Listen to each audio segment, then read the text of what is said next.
Dans cette série de vidéos, nous allons nous arrêter à chaque étape pour en expliquer les caractéristiques essentielles. Pour commencer, on aimerait donner une vision générale de ces différentes étapes dans notre législation actuelle. Tout d'abord, on peut parler d'une période sans vœux, qui est une période de discernement, où on peut noter deux moments. Les statuts parlent du parcours avant la candidature et de la période de candidature, qui s'étale sur 2 ans, et au bout desquels, si la vocation est confirmée, des premiers vœux temporaires sont prononcés. Alors, on entre dans une période de vœux temporaires pour 3 ans, puis du renouvellement de vœux temporaires sur une autre période de 3 ans, avant les vœux définitifs. Au cours de ces 6 ans de vœux temporaires, on a également 2 moments établis dans les statuts. Dans le premier moment, l'objectif principal est de consolider la vocation et de la vérifier. Les jeunes filles ont déjà fait des vœux et on doit confirmer que c'est bien la place de cette personne. Cela a lieu généralement dans une période de formation académique appelée temps des études. À l'issue de ces 3 ans, elles renouvellent leurs vœux temporaires pour 3 ans.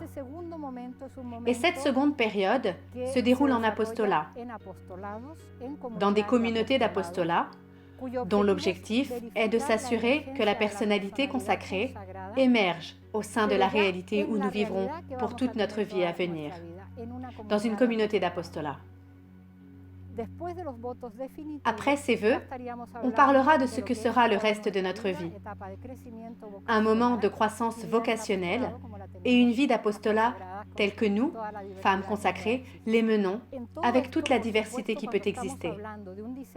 Bien sûr, en tout cela, on parle du discernement initial dans la vocation, une confirmation de la vocation, une consolidation. On parle d'une vocation qui répond à un appel divin. Il ne s'agit pas du choix d'une profession. Je crois qu'il serait intéressant ou excitant de donner ma vie à Dieu. Un aspect fondamental est celui de confirmer qu'il y a un appel de Dieu, et un appel de Dieu à une vie consacrée au sein de Regnum Christi. Ce sont les démarches vitales que nous mentionnons.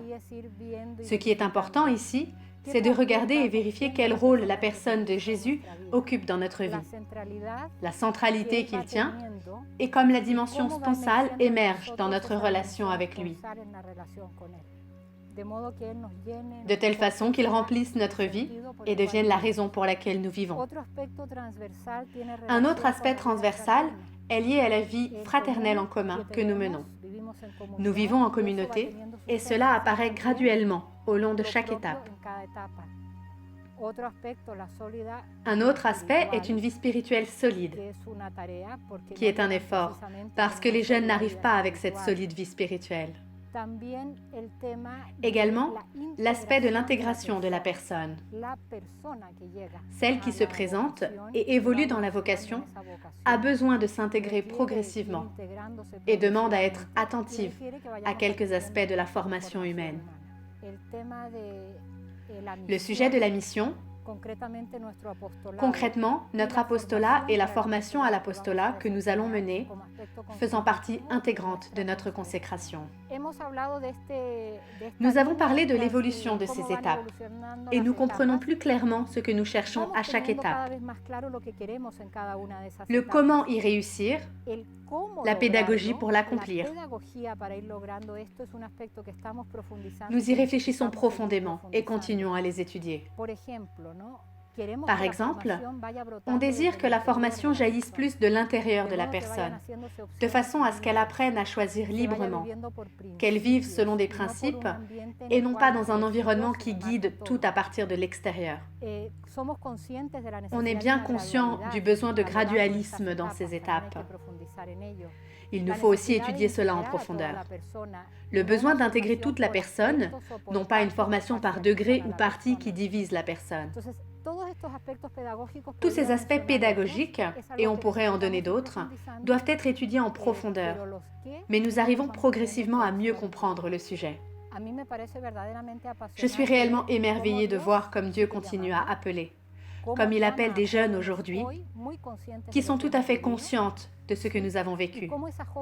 Et comme ces jeunes comprennent fort bien que nous construisons ce chemin, que nous bâtissons un plan de formation et de responsabilité mutuelle qu'elles suivent dans leur propre formation.